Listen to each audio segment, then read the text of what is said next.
Shalom, jemaat yang dikasih Tuhan. Senang sekali saya Pendeta Rubin Adi Abraham bisa melayani Anda dalam pertemuan ini.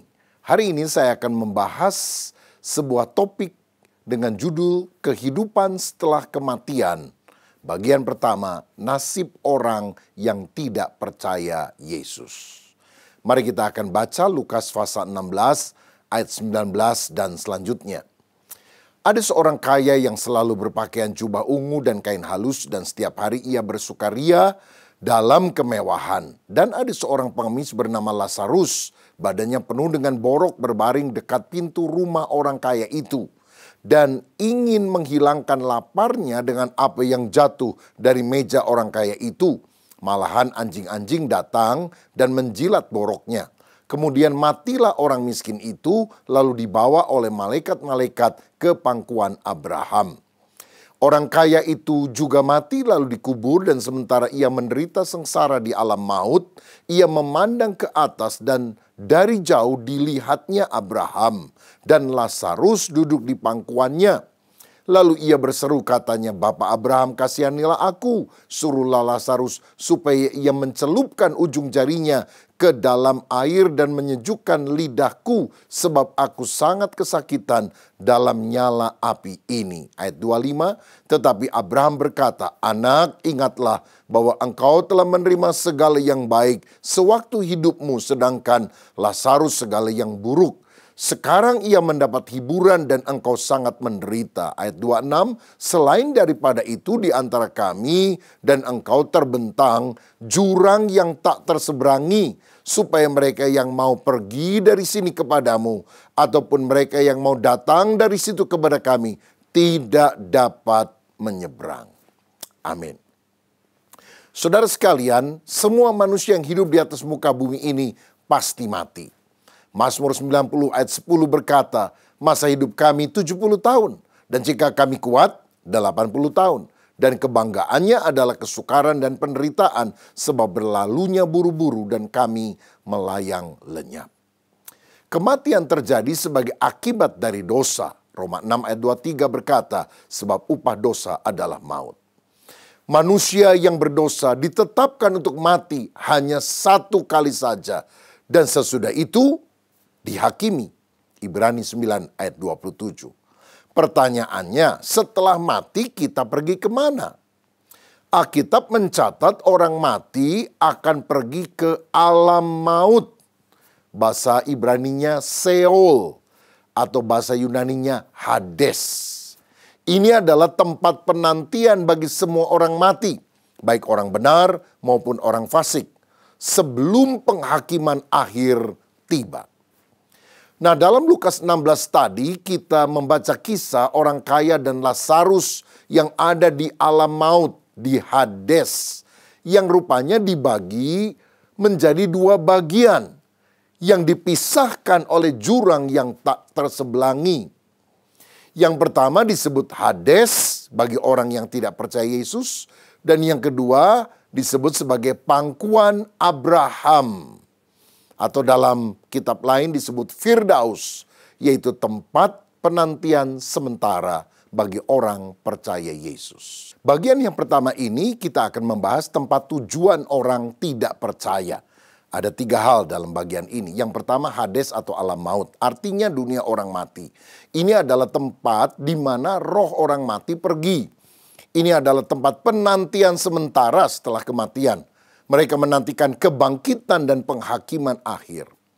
Nah, ada yang berpandangan bahwa Hades hanyalah kuburan, tempat di mana jiwa tidur atau dalam keadaan tidak sadar sampai kebangkitan. Namun jika kita melihat Lukas 16, tampaknya jiwa-jiwa yang tidak percaya Yesus itu sadar akan penderitaan dan keputusasaan mereka saat mereka menantikan penghakiman akhir. Mereka sudah merasakan kehausan seperti yang dialami oleh orang kaya itu, dan juga sengsara oleh nyala api, walaupun itu belum neraka. Saudara, roh-roh orang mati itu tidak memiliki kesempatan lagi untuk bertobat, sehingga mereka menyesali diri dan mengkhawatirkan keluarganya yang belum percaya yang masih hidup. Sampai akhirnya orang kaya ini bilang, "Bapak Abraham, suruhlah Lazarus pergi ke rumahku karena masih ada 5 orang saudaraku yang belum percaya."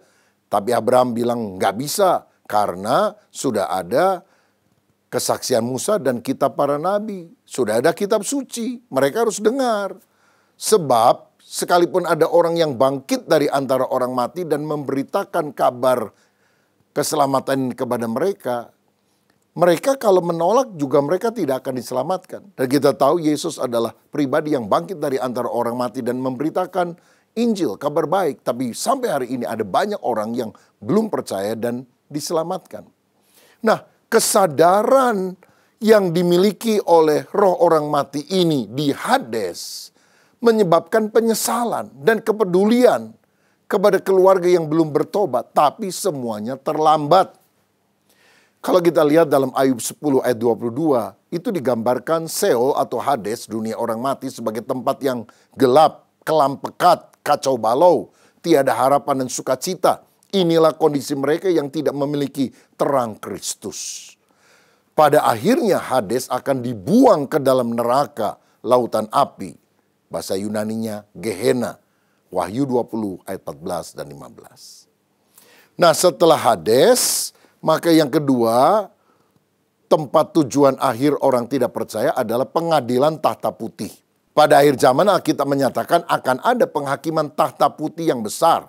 Wahyu 20 ayat 11-15. Saya bacakan. Lalu aku melihat suatu tahta putih yang besar dan dia yang duduk di atasnya. Dari hadapannya lenyaplah bumi dan langit dan tidak ditemukan lagi tempatnya.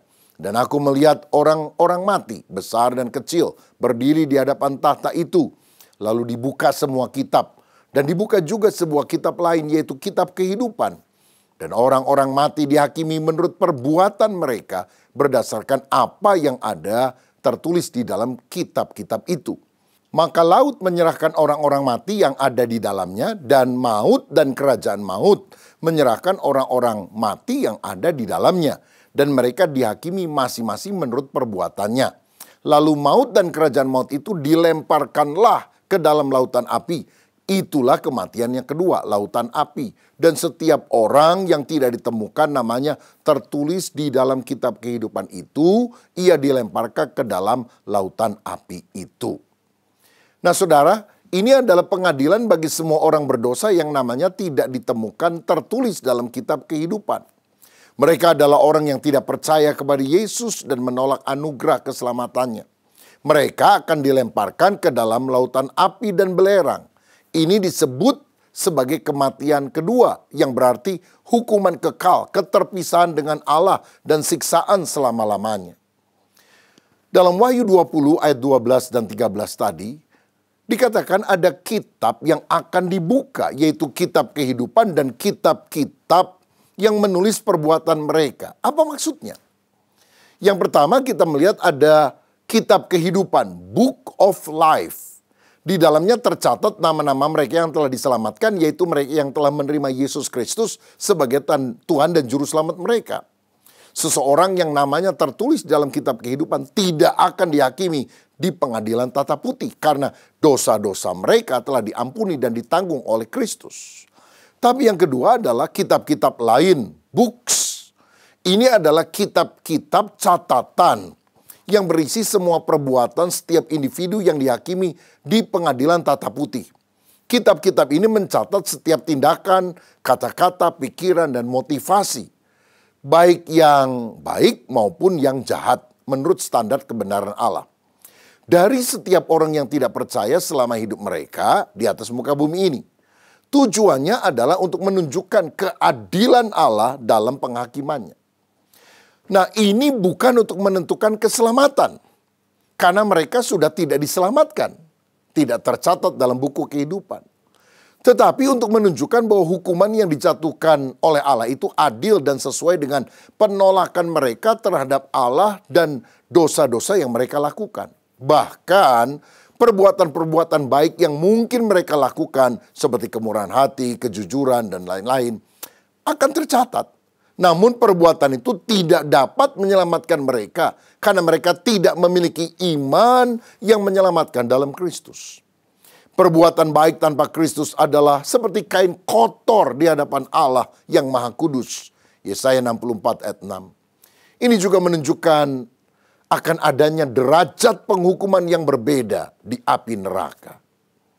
Jadi orang yang dihakimi di pengadilan Tahta Putih tidak bisa diselamatkan. Karena hasil dari pengadilan Tahta Putih adalah mereka semua akan dilemparkan ke dalam lautan api, neraka, Gehenna, Wahyu 20 ayat 15. Yang merupakan kematian kedua, pemisahan kekal dan penderitaan abadi dari Allah. Tidak ada kesempatan kedua untuk bertobat atau diselamatkan pada titik ini. Pintu anugerah sudah tertutup. Nah, pengadilan Tahta Putih ini akan terjadi setelah kerajaan 1000 tahun atau milenium. Dan setelah iblis dilemparkan ke dalam lautan api. Ini adalah penghakiman terakhir sebelum langit dan bumi yang baru.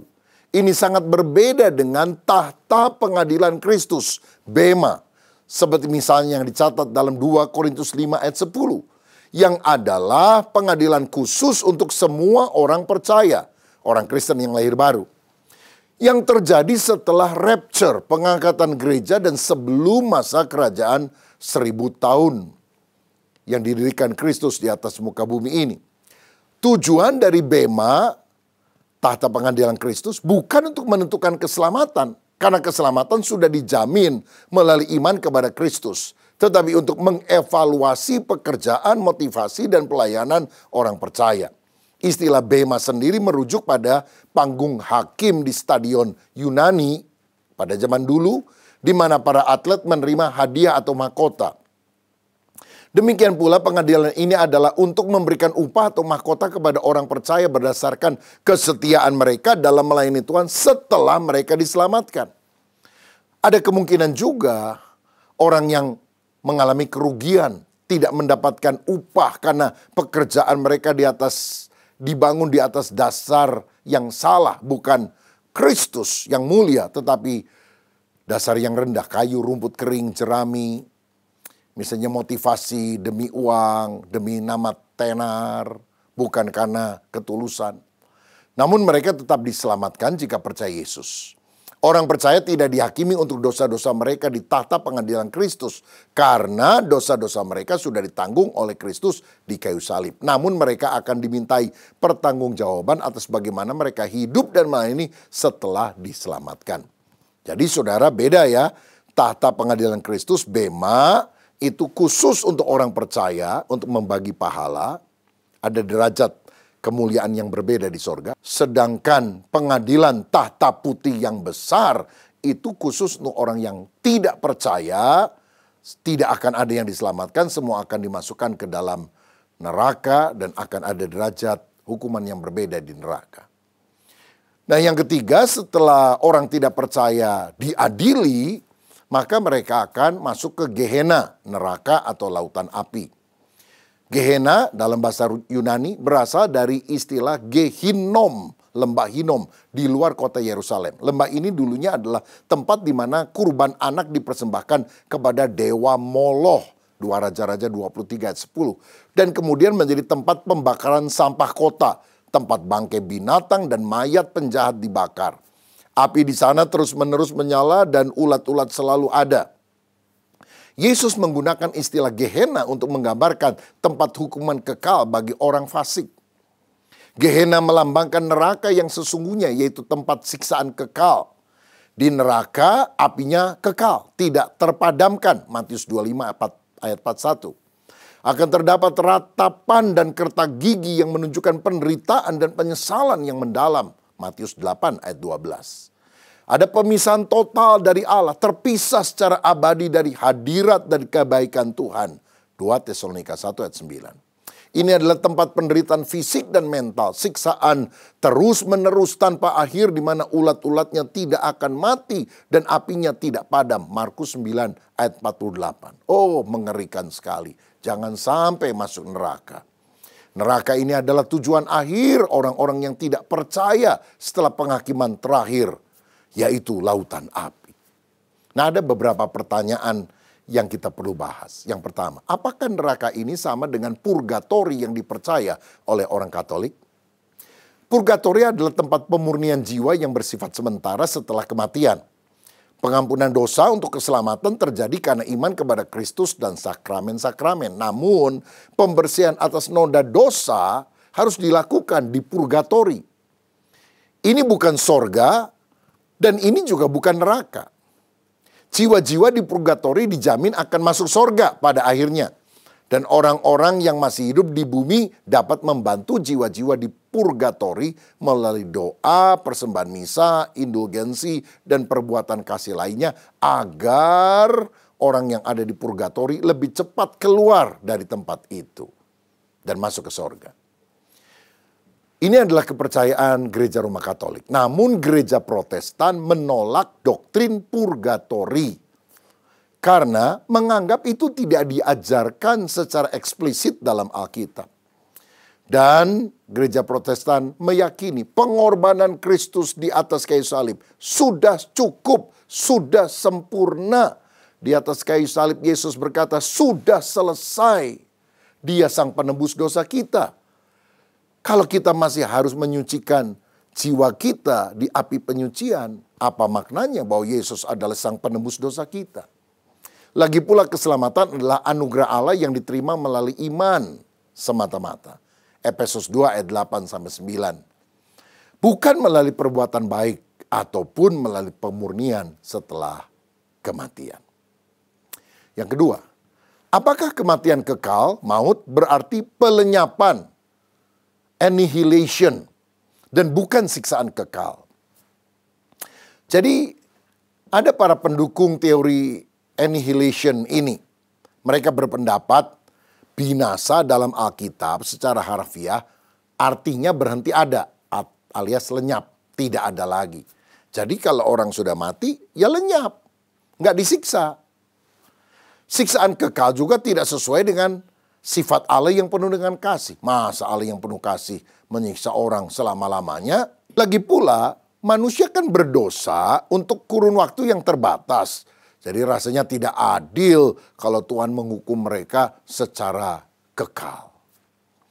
Nah, namun saudara-saudara kita melihat pandangan Alkitab yang tampaknya berbeda dengan teori annihilation atau pelenyapan ini. Alkitab tampaknya mendukung penafsiran siksaan kekal karena frasa seperti api yang kekal, Matius 25:41. Siksaan yang tiada henti-hentinya, Wahyu 14 ayat 11. Ulatnya tidak mati dan apinya tidak padam, Markus 9 ayat 48. Bahkan kata kekal, aionios dalam bahasa Yunani umumnya berarti tanpa akhir. Alkitab juga menunjukkan keberadaan roh itu kekal. Apakah di sorga abadi ataukah di neraka abadi. Tidak lenyap. Jadi kalau orang benar akan berada dalam kondisi kekal, masa orang yang berdosa lenyap? Bukankah paralelnya mereka juga harus mengalami hukuman yang sifatnya kekal? Jika kematian pertama adalah pemisahan roh dari tubuh, maka kematian kedua adalah pemisahan kekal dari Allah. Lagi pula pelanggaran terhadap Allah yang kekal membutuhkan hukuman yang kekal. Jika dosa terhadap Allah yang tak terbatas hanya menghasilkan pemusnahan terbatas, maka keadilan Allah dipertanyakan. Dengan demikian, kita harus menerima anugerah keselamatan dengan percaya kepada Yesus agar terhindar dari hukuman kekal selamanya. Pertanyaan ketiga, apakah sekarang neraka sudah ada dan siapa yang tinggal di dalamnya? Perhatikan ini. Kalau dalam pengertian Hades atau Seol, dunia orang mati, tempat penantian roh orang berdosa sebelum pengadilan dan penghukuman kekal, itu tentu sudah ada. Sudah berfungsi saat ini. Sudah ada penderitaan. Sudah ada nyala api siksaan di Hades.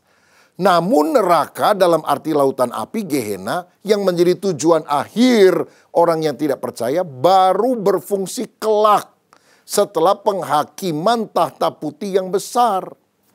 Karena Wahyu 20 ayat 14 mencatat bahwa maut dan kerajaan maut atau Hades akan dilemparkan ke dalam Gehenna atau lautan api. Tampaknya kalau kita membaca kitab Wahyu, penghuni neraka yang pertama adalah antikristus dan nabi palsunya. Kemudian iblis yang akan dilemparkan ke dalam neraka setelah masa kerajaan 1000 tahun, setelah pemberontakan Gog dan Magog, dan kemudian Muncullah pengadilan tahta putih yang besar, maka semua orang yang tidak percaya, yang rohnya ada di Hades akan dicampakkan juga ke neraka atau Gehenna. Nah, saudara, Alkitab juga mencatat satu hal lain. Iblis dan malaikat-malaikat yang jatuh atau roh-roh jahat juga kelak akan dicampakkan ke Gehenna. Wahyu 20 ayat 10. Namun kini di antara mereka ada yang dibiarkan bebas melawan kuasa terang, yaitu kerajaan Allah dan kebenarannya, dan menggoda manusia. Itu sebabnya kita harus menggunakan selengkap senjata Allah melawan pemerintah-pemerintah, penguasa-penguasa, penghulu-penghulu dunia yang gelap ini, merawan roh-roh jahat yang ada di udara. Efesus 6 ayat yang ke-12. Malaikat yang jatuh itu sebagian diikat di tempat penahanan sementara. Ada dua. Yang pertama namanya jurang maut atau jurang yang tidak terduga dalamnya. Kadang disebut jurang yang tidak berdasar.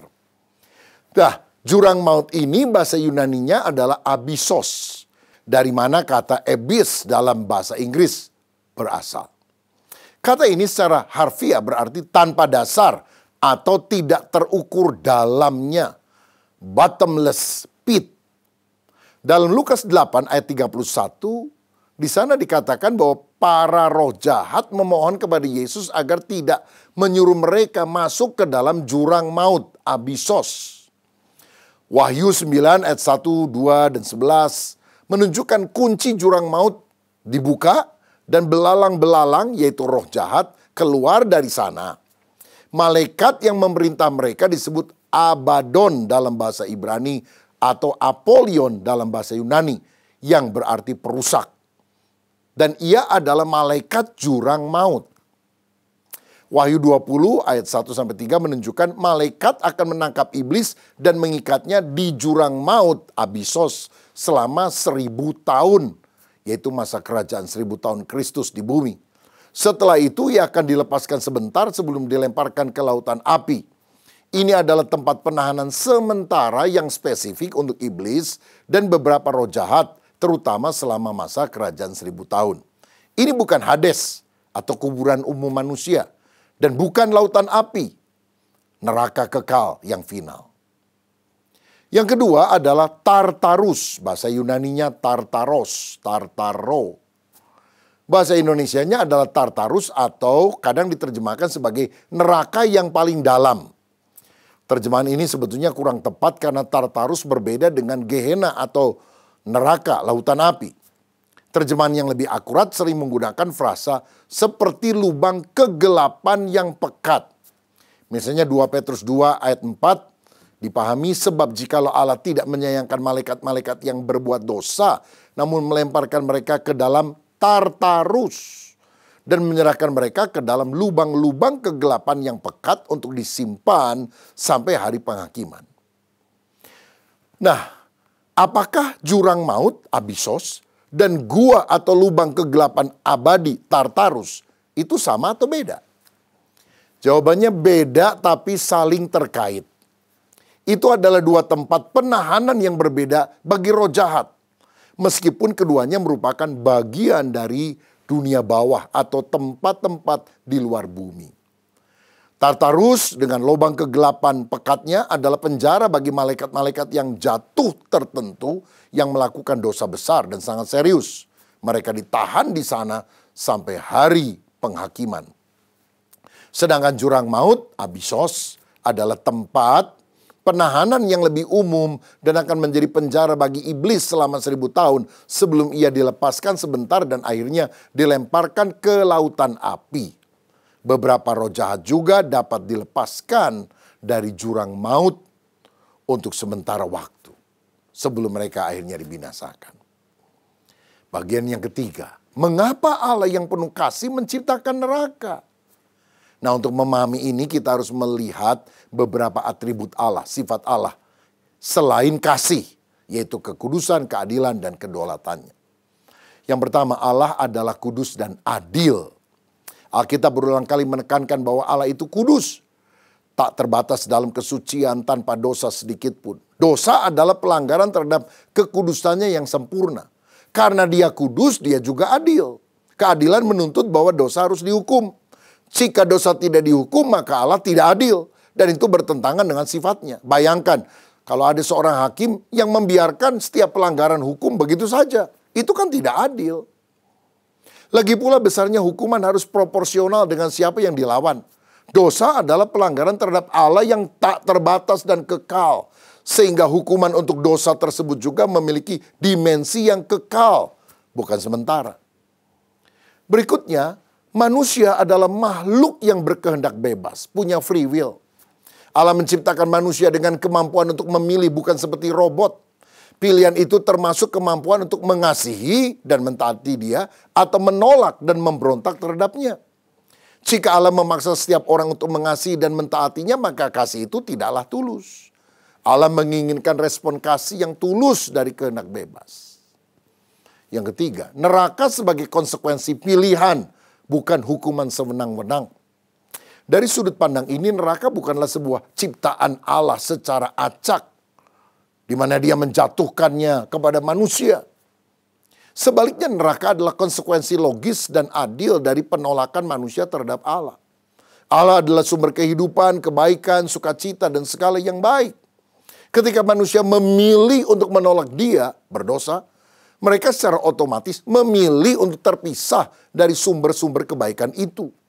Neraka adalah keadaan keterpisahan total dan abadi dari Allah. Dalam kasih-Nya Allah sebenarnya telah menyediakan jalan keluar dari hukuman ini melalui Yesus Kristus. Kematian Yesus di kayu salib adalah wujud kasih Allah yang terbesar, di mana Dia sendiri menanggung hukuman atas dosa umat manusia. Jadi orang yang masuk neraka bukanlah karena Allah ingin mereka ke sana, tetapi karena mereka secara sadar dan sukarela menolak tawaran kasih dan keselamatannya yang telah tersedia. Mereka memilih keterpisahan dari Allah. Yang keempat, Allah menghormati pilihan manusia. Allah yang penuh kasih itu juga menghormati kehendak bebas kita. Jika seseorang terus-menerus menolak kasih dan kehadirannya selama hidup di dunia, Allah pada akhirnya akan memberikan apa yang mereka pilih, ketiadaan hadiratnya. Neraka dalam arti ini adalah tempat di mana keinginan orang-orang yang menolak Allah terpenuhi, yaitu hidup tanpa Allah. Tentu saja penderitaannya adalah akibat dari hidup tanpa sumber segala kebaikan. Sekarang bagian keempat terakhir. Bagaimana agar kita tidak dihukum di neraka? Karena neraka itu sangat mengerikan. Hukuman selama-lamanya. Oh, jangan sampai kita masuk neraka. Maka yang pertama kita harus mengaku kita orang berdosa. Sebab upah dosa adalah maut. Kita harus sungguh-sungguh mengaku dosa kepada Tuhan. Yang kedua, kita harus bertobat. Berhenti dari perbuatan dosa. Hidup sesuai dengan kehendak Allah. Percaya kepada Yesus Juru Selamat. Dia telah mati di salib untuk menanggung dosa kita manusia.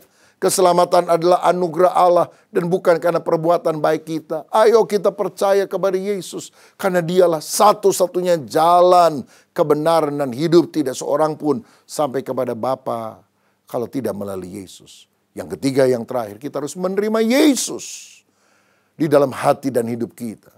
Roma 10 ayat 9 dan 10 berkata, siapa yang percaya dengan hatinya dan mengaku dengan mulutnya bahwa Yesus adalah Tuhan akan diselamatkan. Saudara, terima Yesus sebagai juru selamat, sebagai Tuhan. Dan nyatakanlah imanmu dalam baptisan air. Karena Markus 16 ayat 16 berkata, barang siapa percaya dan dibaptis akan diselamatkan. Tetapi siapa yang tidak percaya akan dihukum. Dan orang yang sungguh lahir baru, sungguh-sungguh bertobat, sungguh menerima Yesus, akan menunjukkan buah pertobatan, yaitu karakter yang makin mirip seperti Kristus Yesus. Sehingga dia memang hidup sebagai warga negara kerajaan Allah yang satu kali akan masuk ke dalam kemuliaan sampai selama-lamanya. Saudara, karena ngerinya kehidupan kekal orang yang tidak percaya kepada Yesus, mari kita sungguh bertobat. Dalam bagian kedua saya akan membahas kehidupan setelah kematian bagi orang percaya. Orang mati yang beriman kepada Yesus pergi kemana? Tapi kita hari ini akan berdoa. Kalau ada di antara saudara, belum yakin kalau engkau mati, engkau masuk surga atau masuk neraka, bertobatlah dari dosamu. Percaya kepada Yesus, terima dia masuk ke dalam hatimu. Biar hidupmu diubah oleh karena anugerah Tuhan. Siapa yang sungguh-sungguh tidak mau masuk neraka, tapi mau masuk kerajaan sorga oleh anugerah Allah. Mari kita berdoa. Bapa, terima kasih untuk firman-Mu. Kami mau diselamatkan, kami tidak mau terpisah dari Allah. Kami mau hidup benar, dan biarlah Engkau mengampuni segala dosa kami. Kristus, masuklah dalam hati kami, sucikanlah, jadikanlah kami anak-Mu. Berikan kami tempat di sorga. Karena barang siapa percaya tidak binasa, melainkan beroleh hidup yang kekal. Demi nama Yesus kami berdoa. Amin. Tuhan Yesus memberkati.